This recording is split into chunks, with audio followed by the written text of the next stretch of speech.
قوة الخل الأبيض قد إيه؟ الأخيرة هتصدمك. سكين المطبخ صدية، رشي ملح وبيكربونات، افرديها كويس، غطيها بورق وصبي خل أبيض.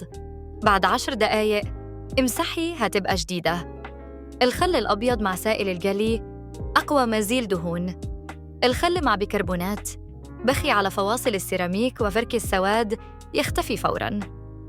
الخل مع شوية كحول أبيض امسحي بيه سطح التلاجة، بيلمع في ثواني.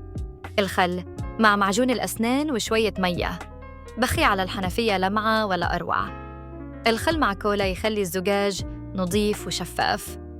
الأدوات الصدية انقعيها في خلال 5 ساعات، طلعيها وافركي، هترجع تلمع زي الجديدة. لحمة مجمدة متسبيهاش في المية، حطيها في طبق مع ملح وخل وميه دافية 3 دقايق وهتتفك وتبقى أطرى من الطازة. الكاتل مليان كلس، حطي قشر بطاطس وقشر بيضة وشوية خل ومية، غليها وهزيه الترسبات هتختفي.